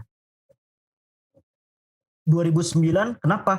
Ingat 2008 adalah ada kasus yang namanya sedikit krisis ekonomi di tahun Pak SBY, dan ini hampir-hampir mirip dan lebih parah sebenarnya di tahun 2008 pada tahun sekarang. Oleh karena itu, apakah ini kesempatan emas? Jadi bagi teman-teman ini kesempatan emas. Kalau misalkan ada duit, itu silakan berinvestasi sekarang. Kenapa? Gak usah tujuannya sekarang, tujuannya nanti aja. 5-10 tahun lagi. Setidaknya modal kawin deh, kawin misalkan 5 tahun lagi. Udah siapin, tunggu 5 tahun lagi. Percayalah 5 tahun lagi itu saham-saham yang teman-teman beli itu udah menuai hasil dan bisa dipetik kayak gitu. Gitu sih. Nah, terus untuk investasi sama tabungan itu sebaiknya emang digabung jadi satu apa yang berbeda Mas? Sebaiknya berbeda. Kalau saya pribadi ada 7 akun malah, 7 akun investasi. Ada 7 akun investasi karena karena benar-benar membagi duitnya biar nggak hilang gitu. Jadi ini buat alokasi ke sini, ini buat alokasi ke sini, ini buat alokasi ke sini kayak gitu. Berarti ketika memang kita beli Mas, terus kita nggak jual itu nggak masalah berarti Mas? Nggak masalah. Ada masalah nyangkut atau enggak itu Mas? Kalau nyangkut pasti ada, tergantung dari tujuan investasi. Kalau misalkan investasinya jangka panjang, nyangkut it's okay gitu. Porto merah it's okay. Tapi kalau misalkan jangka pendek nyangkut, nah itu berarti ada salah dengan metodenya. Dan itu nggak ada salahnya karena itu kan pengalaman. Jadi kita tahu, yang penting kita tahu salah kita di mana. Kita bisa mengevaluasi salah kita itu di mana. Misalkan salah kita dalam penentuan harga beli. Oh berarti berikutnya jangan kayak gini penentuan harga belinya. Harus dievaluasi. Kenapa bisa kayak gini? Bla bla bla kayak gitu. Istilahnya kalau misalkan itu nggak tahu di Tekim belajar hukum nilai ketidakpastian nggak ya? Misalkan mencari bone fishing, ya gitu. Nah kalau mencari di situ kita bisa lihat nilai ketidakpastiannya di situ. Jadi kita bisa fishing bone. Jadi kayak apa? Tulang ikan. Jadi titik permasalahannya di mana itu yang diperbaiki, itu dia yang perbaiki kayak gitu. Berarti kalau memang pengen yang fundamental bagus dan emang target jangka panjang ya tetap di kita kalau ada rezeki kita beli gitu, jadi kita beli mungkin atau 5 atau 10 tahun baru kita jual gitu. Yep, bener 5-10 tahun nggak nyampe 5 tahun kalau kondisi sekarang 3-4 tahun kemudian juga udah ngebuah hasilnya kok kalau belinya sekarang ya. Tapi kalau kondisi normal mungkin misalkan pengen belinya setahun 2 tahun kemudian mungkin bisa 5-10 tahun baru berefek. Tapi kalau untuk kondisi sekarang 3-4 tahun tuh udah bisa nuai hasilnya. Mungkin kalau saya pribadi sendiri yang sebenarnya kayak agak kurang kalau misalkan buat yang small cap itu kayak kami gara-gara emang sih teman-teman saya juga banyak yang saranin itu karena emang ya itu cepet tapi resikonya lumayan besar kan udah. Gak usah beli saham gorengan. Untuk kondisi sekarang beli saham-saham fundamental bagus. Oke. Itu yang baik. Nih Mas, mau nanya dong Mas, kan saya masih kayak pemula kan Mas, saya belum turun ke dunia saham Mas. Nah, misalkan saya beli saham itu bisa saya jual kapanpun ya Mas ya? Jadi misalkan saya membutuhkan duit apa gimana Mas? bisa. Saya butuhkan duit urgent banget dan itu semua saham saya jual itu bisa Mas? Bisa banget. Jadi selama kita udah beli barangnya, kita mau jual detik kemudian itu bisa. Gitu. Selama barangnya terjual ya. Jadi prinsipnya reseller. Benar-benar reseller. Selama apa yang kita punya, barang kita ada yang minat, dijual, ya oke gitu. Pasti hilang. Pasti itu. Tapi untuk mencairkan dananya, itu biasanya H+2. Misalkan kita mencairkan dananya hari Senin, baru itu kita bisa mengambil dananya di hari Rabu. Kalau misalkan hari Jumat, kita baru bisa mengambil dananya di hari Selasa gitu. Jadi ada T+2 gitu. Nggak bisa kita cairin misalkan hari ini, misalkan hari Senin, kita bisa ambil hari Senin. Nggak bisa. Jadi ada spare waktu 2 hari. Itu yang mungkin harus dipertimbangkan di situ. Jadi misalkan punya kebutuhan, lusa nih, cairin sekarang gitu. Baik Mas, makasih Mas. Sami-sami.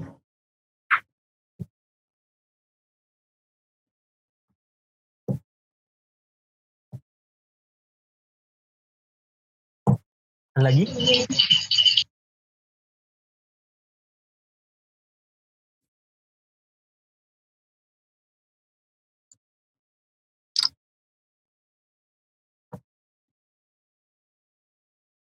Ada lagi? Gimana teman-teman, mungkin ada yang mau nanya lagi?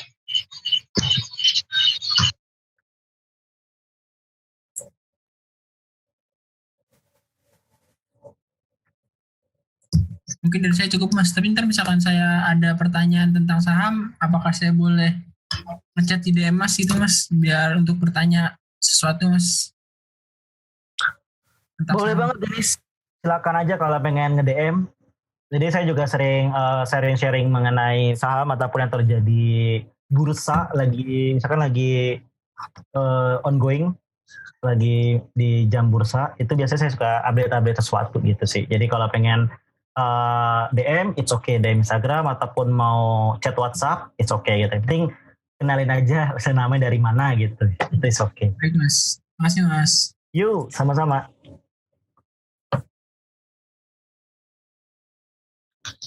Saya mau nanya Mas, untuk Yuk. investasi saham itu lebih baiknya fokusin di satu perusahaan gitu atau beberapa perusahaan gitu Mas? Oke, pertanyaan bagus. Fokus ke beberapa atau fokus ke satu? Kalau misalkan duitnya masih kecil, misalkan masih 100.000, 500.000, atau 1 juta, saran saya fokus ke satu aja. Tapi kalau udah lebih dari itu, silakan didiversifikasi, artinya dibagi-bagi. Don't put your egg in one bucket. Kayak gitu.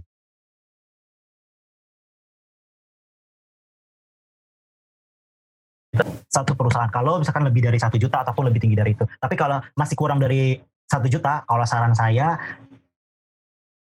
investasikan aja ke satu perusahaan gitu. Kenapa? Biar manisnya atau asamnya tuh kelihatan gitu, kerasa lah.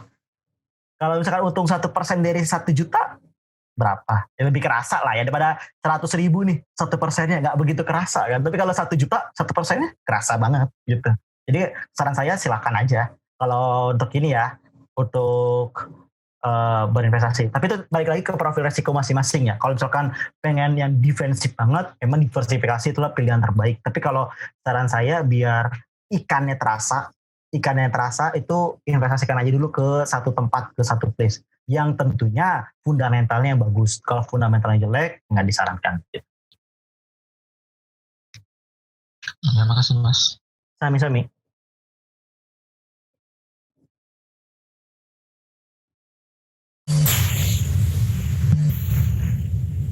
Saya mau tanya lagi dong Mas.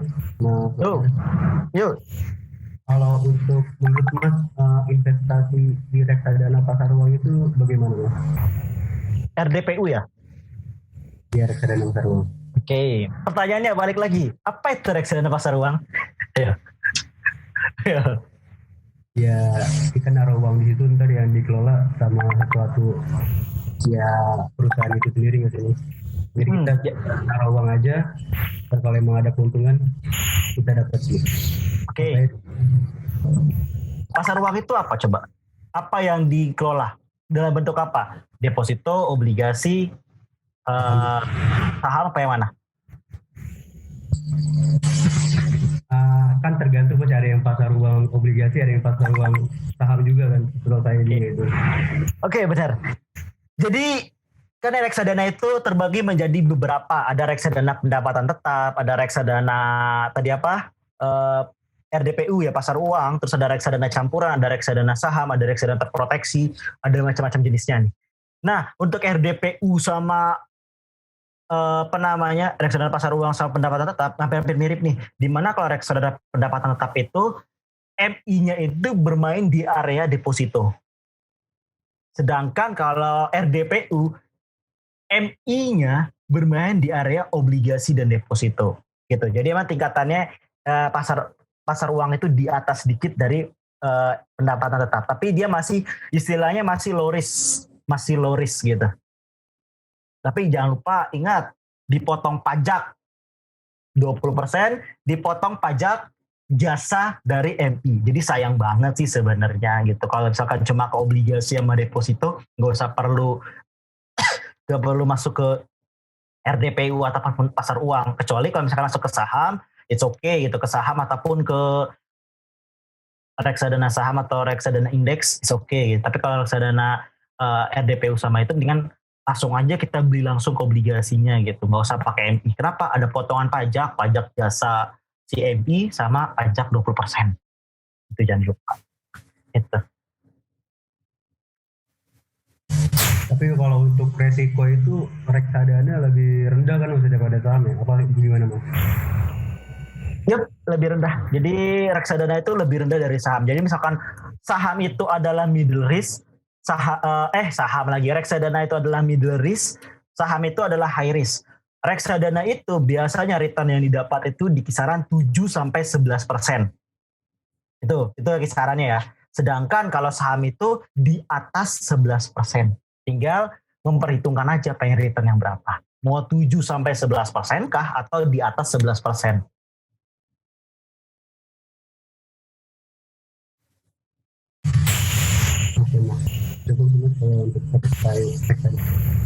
Oke.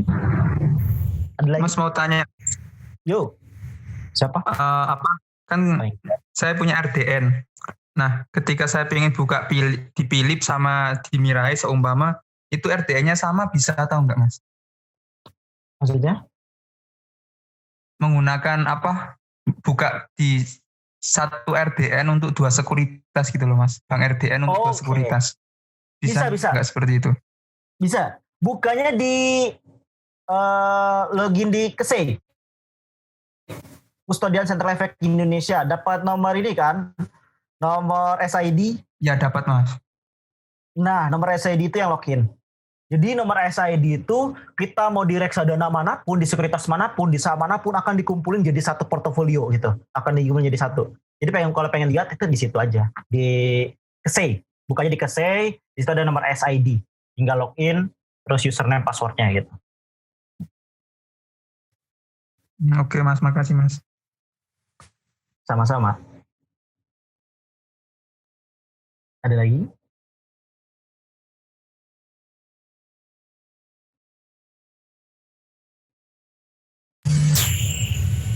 Oke Mas, mau nanya lagi dong Mas. Kalau untuk terkait investasi emas Mas, tahu saya kan emas itu emang cenderung stabil dan naik gitu Mas ya pergerakannya. Memang agak lambat tapi cenderung naik ya Mas. Nah untuk investasi emas sendiri menurut Mas gimana? Investasi emas ya? Tadi kalau dari saya pernah dengan beberapa ekonom bahwa emas itu bukan investasi tapi mempertahankan kekayaan. Itu. Jadi artinya apa yang terjadi saat ini, mungkin kalau beberapa kasus memang emas ada bisa soloran kayak sekarang nih, soloran ke 1 juta ya, dari 700 ke 1.100.000 ya sekarang di kisaran 1.100.000 harga emas per gramnya. Itu mungkin bisa seperti itu, ada beberapa kasus anomali, tapi percayalah itu bakal kembali ke semula. Artinya bisa jadi inflasi, ini petanda ya, bisa jadi inflasi bakal sangat tinggi gitu, bakal sangat tinggi jika resesi ekonomi ini berubah menjadi depresi ekonomi gitu. Maka inflasi akan sangat tinggi, bisa mungkin kasus 98 bisa terjadi lagi kalau misalkan resesi berubah ke depresi dalam waktu lebih dari 1 tahun gitu. Tapi kalau misalkan kurang, maka itu akan kembali pulih, terus nilai emas pun akan kembali turun. Jadi apakah emas untuk investasi? Kalau saya sih lebih mempertahankan kekayaan. Jadi untuk teman-teman untuk istilahnya mempertahankan kekayaan, bisa ke beli emas gitu. Tapi kalau saya sendiri ngapain beli emasnya? Beli aja perusahaan emasnya, Antam gitu. Beli aja langsung Antamnya. Ngapain beli emasnya? Yang punya kan Antam, beli aja Antam. Itu. Antam tuh emas 1 gram, taruhlah sekarang 1 juta. Antam 1 juta, Antam 1 lot itu cuma berapa harga Antamnya? Kita cek. Mungkin sama perusahaan nikel kali Mas ya yang sekarang. Antam. Iya nikel. Jadi Antam juga ngejualan nikel. Tapi Mas juga jualan. Harga Antam di kisaran 1.200. Artinya cuma 120.000. Artinya kalau 1 juta bisa beli 5 lot. 8 lotan. 8 lot gitu, 8 lot Antam. Sekarang lagi di titik terendahnya tuh, Jadi ngapain beli emasnya kalau perusahaannya bisa dibeli? Kalau saya sih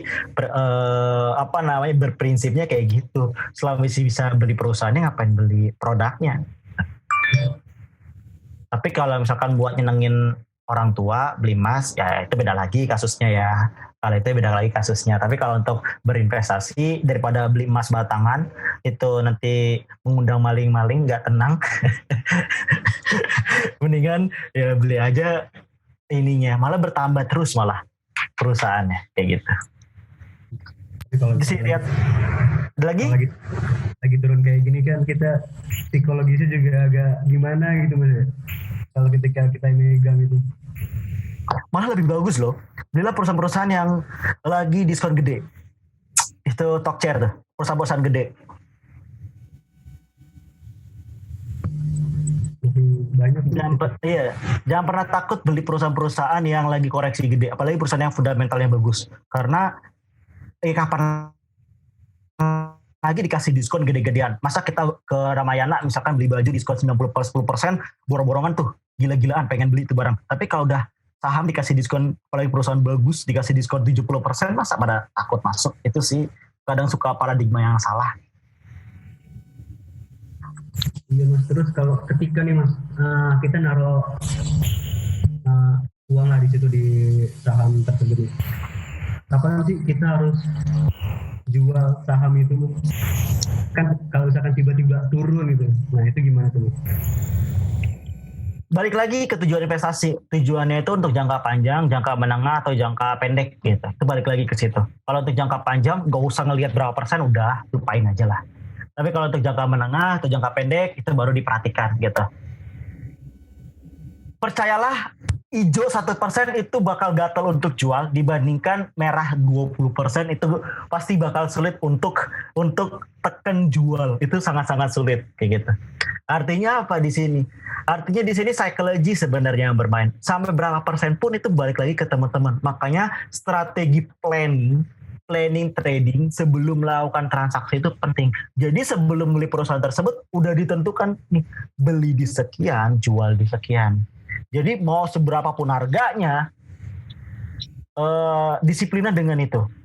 Sama juga kalau Tekim kan gitu kan. Pokoknya pengen desain pabrik seperti A, nggak mau seperti B, gitu. Sama aja kayak gitu. Saat kita berubah planningnya dari A ke B, gara-gara hal mendadak, itu is okay, ada modifikasi di situ. Tapi planning kita tetap A ke B, A ke A, B ke B gitu. Tujuannya itu tetap yang ini, penting sedikit modifikasi is okay gitu. Terima kasih Mas. Oke. Ada lagi? Mas mau nanya dong Mas, saya lagi Mas. Kan misalkan nih saya Denis Mas, saya mau nanya, misalkan saya udah belajar di virtual trading, terus saya mau terjun ke dunia saham Mas. Nah itu berapa sih saldo yang sekiranya itu tepat untuk pemula gitu Mas, biar enggak, kan kita baru masuk ke dunia saham kan Mas ya. Nah kalau langsung gede kan juga takutnya rugi atau apa, takutnya turun. Nah itu yang kisaran uang yang tepat itu berapa Mas? Jadi biar kita tuh tahu dulu kondisi saham tuh gimana gitu Mas. Makasih Mas. Oke, pertanyaan bagus. Berapa modal yang tepat? Jawabannya diri masing-masing yang tahu. Maksudnya kenapa? Contoh kayak gini. Setiap orang punya kenyamanan yang berbeda dalam berinvestasi. Kalau kita berinvestasi di saham, paradigma yang harus dibentuk itu adalah kita harus siap kehilangan uang tersebut. Itu harus paradigma yang muncul ya. Kita harus siap kehilangan uang tersebut. Saat kita siap uang kita hilang 100.000, berarti kita nyaman di situ. Berarti itulah model yang cocok untuk berinvestasi. Tapi saat 100.000 pun kita merasa nggak nyaman, takut kehilangan 100.000, turun deh ke 50. Saat 50 pun masih nggak nyaman, turun ke 10.000. Saat 10.000 baru merasa nyaman, kehilangan uang 10.000, maka 10.000 adalah modal yang cocok untuk teman-teman semua untuk berinvestasi pertama kali terjun di pasar modal gitu. Jadi setiap orang pasti mempunyai tingkat kenyamanan yang berbeda-beda. Jadi nggak bisa disamain. Itu balik lagi ke teman-teman. Kira-kira mau hilang berapa duitnya? Kalau siap hilang 100.000, berarti 100.000 teman-teman siap untuk kehilangan. Berarti teman-teman siap untuk mulai startnya itu di 100.000. Itu si Dennis. Jadi balik lagi ke diri pribadi. Karena psikologinya orang, tiap orang beda-beda. Yang jelas tadi paradigma pertama kali yang dibentuk kalau terjun di pasar modal harus siap kehilangan uang tersebut. Kenapa? Karena di situ ada proses belajar di situ, pasti ada kesalahan di situ. Jangan sampai kesalahan-kesalahan ini, misalkan kita masuk 10 juta, kita nggak siap nih 10 juta hilang. Terus kita salah terus karena metode yang belum cocok. Akhirnya ya udah nggak mau lagi main saham. Males judi, banyak alasan segala macam, nyumpah serapah lah di situ. Padahal kan yang salah tuh bukan saham, yang salah tuh diri pribadi, kayak gitu. Belum punya senjata yang lengkap, belum punya armor yang lengkap, udah terjun ke dunia perang gitu di pasar modal, gitu sih.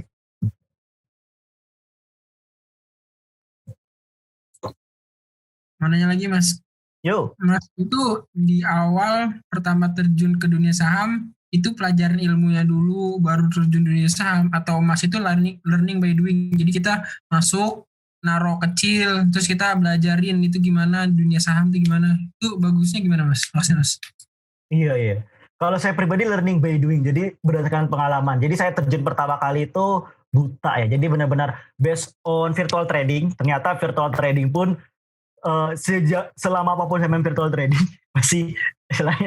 masih kalah cepat gitu ya, masih ternyata ada faktor lain yang mempengaruhi, yaitu psychology di situ. Jadi saya belum tahu ternyata underground-nya tadi, makanya perlu underground tuh memahami underground tuh di situ. Kenapa kita bisa mempersiapkan strategi-strategi yang bakal digunakan gitu. Jadi saya belajar sebelum kenal saham, saya belajar juga, tapi biasanya orang itu belajar istilahnya baru kelihatan kekuatannya atau power atau potensinya saat lagi kepepet gitu. Dan itu satu saya lagi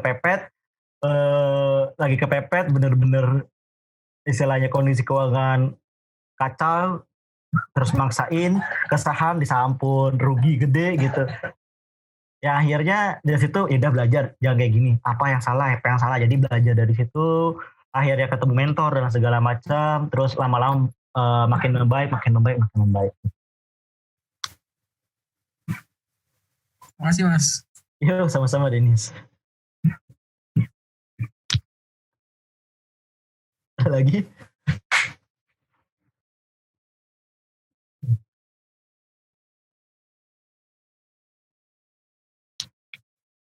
Oh iya, nanti ada kuis ya kalau nggak salah dari panitia ya. Nanti yang juara 1 itu dapat bonus. Yang tadi kan ada kuis, juara 1 itu dapat bonus. Itu dapat buku taum dan pulsa 50.000. Ntar silakan chat atau DM saya, atau nanti via Ajija chat saya siapa pemenangnya. Nanti bisa dapat buku taum sama pulsa 50.000. Kayak juara 2 nggak ada Mas? Nggak ada. Cuma 5 pertanyaan soalnya disuruh panitia. Jadi ya sudah, nanti cuma juara 1. Next. Saya mau nanya Mas, kalau untuk Mas beli saham 1 lot itu masalah nggak sih Mas? Soalnya kan kayak 1 lot aja gitu, beli 1 lot. Misalkan beli tadi Antam, misal 10.000 1 lot ya Mas. Nah itu gimana? Oke. It's okay Mas. 1 lot itu boleh aja. Nggak ada yang salah tentang 1 lot kok. Dengan 1 lot kita bisa menentukan siapa dewan komisaris untuk perusahaan tersebut. Dengan 1 lot kita bisa datang ke rapat umum pemegang saham. Dengan 1 lot kita bisa menanyakan kepada direksi secara langsung, kepada dirut secara langsung. Kapan lagi coba kita bisa, seorang anak muda bisa ketemu dirut secara langsung menanyakan tentang perusahaan gitu. Itu. Jadi gak ada yang salah dengan 1 lot. Tinggal pertanyaannya, banyak yang istilahnya pengen instan nih langsung 100 slot atau 200 slot. Malah itu salah. Bisa jadi mulai dari 1 lot. Jadi setiap orang tuh berbeda. Jadi kayak seperti teman saya itu, dia mengumpulkan pundi-pundi kekayaannya dari 1 lot. Jadi dia berpindah dari satu perusahaan ke perusahaan lainnya dengan hanya 1 lot. Jadi dia beli 1 lot, jual. 1 lot, jual. 1 lot, jual. 1 lot, jual. Kayak gitu terus. Dan ternyata lebih berefek dibandingkan yang sekali beli 100 slot. Terus minus sekian, terus naik lagi sekian kayak gitu. Ternyata lebih berefek gitu. 1 lot dengan dia berprinsip dengan kecil-kecil tapi bisa menjadi gunung, itu kayak sebuah peribahasa gitu. Jadi nggak ada yang salah dengan 1 lot kok. Jadi mungkin bisa minta tolong jelasin nggak sebagai saya seorang awam dan pemula tentang saham nih Mas, istilah-istilah di saham kayak misalkan dividen, kayak tadi rapat tentang pemegang saham itu seperti apa sih? Yang pengen ditahu nih yang mana nih? Ya mungkin istilah-istilahnya aja. Sebagai investor apa sebagai ini? Sebagai reseller. Reseller itu trader saham ya, trader saham. Karena beda. Beda ya? Sebagai ya investor aja, kita kan mau investasi dulu. Oke, sebagai investor. Kalau sebagai investor biasanya ada beberapa istilah yang dikenal ya. Yaitu ada istilahnya itu adalah dividen. Dividen itu adalah bagi hasil. Jadi setiap perusahaan itu akan membagikan hasilnya pada saat RUPS ya. Jadi penentuan bagi hasilnya itu pada saat RUPS, rapat umum pemegang saham. Itu biasanya setahun sekali. Ada yang bagi dividen itu 2 kali setahun. Jadi bisa milih sekali setahun atau 2 kali setahun. Di mana besarannya itu pun itu bervariatif tergantung keuntungan yang didapat. Kayak gitu. Dan kalau teman-teman, kalau saya sih pribadi cukup 1000 lot gitu. 1000 lot di satu perusahaan A. Contoh kayak yang bagi dividen gede, contoh Waskita ya. Waskita itu bagi dividennya lumayan gede, cukup gede. Cukup gede, artinya kalau misalkan teman-teman punya 1000 lot, misalkan berapa ya Waskita ya? Bentar kita share screen ya.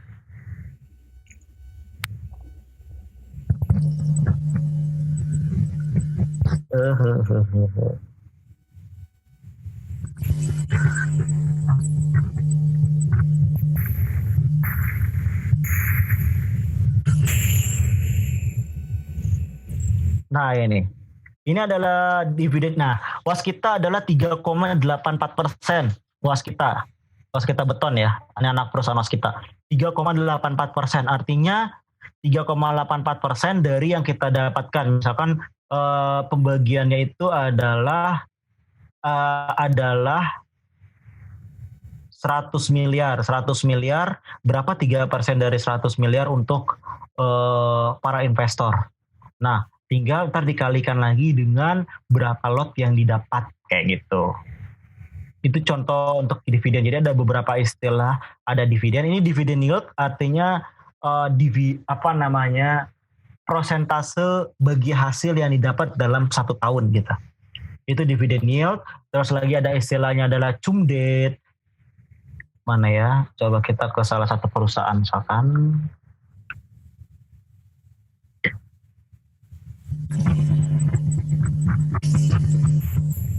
Nah, mana cumdetnya ya? Dividen kan di sini. Compensation. Nah, ini adalah istilah-istilahnya, ada cumdet, ex-date, recording date, payment date. Cumdet ini adalah batas terakhir kita untuk mempunyai kepemilikan barang tersebut. Jadi kalau misalkan kita punya lebih dari misalkan kita punya 21 Mei, maka kita nggak bisa dapat dividen. Gitu, nggak bisa dapat bagi hasil. Tapi kalau kita masuk tanggal 19 atau 20 itu kita masih dapat dividen gitu. Ex-date itu udah mulai recording date, ini payment date adalah pembayaran berapa yang harus kita dapat. So, ada istilah-istilah ini adalah istilah-istilah corporate action, ada stock split, reverse split, right issue, dan lain sebagainya. Stock split itu adalah istilahnya stock split, artinya saham itu dibagi gitu. Saham itu dibagi misalkan harga saham itu kayak stock split yang terjadi itu adalah Unilever. Unilever harga sebelumnya itu adalah sekitar berapa ya? Sekitar 40 ribuan. Terus dia stock split 1:5 apa 1:8 jadi 8.000 gitu. Itu adalah stock split. Kenapa? Tujuan stock split pun ada. Itu adalah memerlukan modal tentunya. Yang kedua itu menumbuhkan perhatian investor untuk bisa masuk lagi ke Unilever kayak gitu. Terus ada lagi right issue dan sebagainya. Jadi ada banyak banget istilah-istilah di saham, tapi yang secara umum itu adalah dividen dan ada dividen, terus adalah take profit artinya ngambil keuntungan, terus ada cut loss itu adalah bisa dibilang batas rendah atau LCL, UCL, LCL apa ya kalau bahasa ininya LCL-nya. Pokoknya batas rendah yang bisa ditolerir, yang bisa ditoleransi oleh kita. Kalau lebih dari itu kita harus jual barang tersebut. Itu kalau cut loss. Jadi banyak banget istilah-istilah saham sih. Kalau istilah-istilah sahamnya banyak banget. Tapi yang jelas yang biasa umum digunakan tadi adalah dividen, terus take profit, cut loss, support, resisten. Kalau support itu adalah batas bawah harga di chart. Jadi istilahnya lantai. Terus resisten adalah batas atap chart itu. Artinya bakal bermain di area support dan resisten. Jadi itulah yang biasa sering digunakan sih. Kalau dijabarin satu-satu banyak banget sih, tapi secara umum itu.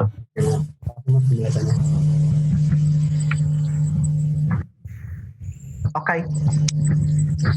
Mas, mana lagi dong Mas? Yuk. Kan saya pemula kan Mas ya. Nah, saya biar mentalnya itu saya dari awal tuh udah tahu sih Mas kalau nanti itu saya bisa rugi berapa. Saya pengen tahu dong Mas kerugian terbesar yang pernah Mas rasakan. Biar saya tuh tahu saya tuh tersiap kehilangan duit berapa gitu Mas. Oke. Kerugian yang pernah dialami 70% dari modal. 70% dari modal. Modalnya 50, tinggal 70%-nya berapa? Kehilangan segitu. Kasih Mas. Iya. Cukup itu pernah. Iya, itu awal-awal itu sangat menyakitkan. Makanya kan bener-bener pemicu semangat sih. Makanya karena kepepet itu pemicu semangat, akhirnya belajar, mau mengevaluasi dan segala macamnya gitu. Benar-benar harus tahu banget, oh kenapa kayak gini, kenapa bisa kayak gini. Gitu, biar istilahnya enggak anggaplah itu duit belajar untuk menjadi lebih baik lagi gitu. Tinggal tadi sebagai anak muda bisa nggak kita melihat peluang tersebut? Kita mau lihat itu dari sisi positifnya atau dari negatifnya? Harusnya kita harus melihat dari positive vibes-nya, jangan dari negative vibes-nya gitu.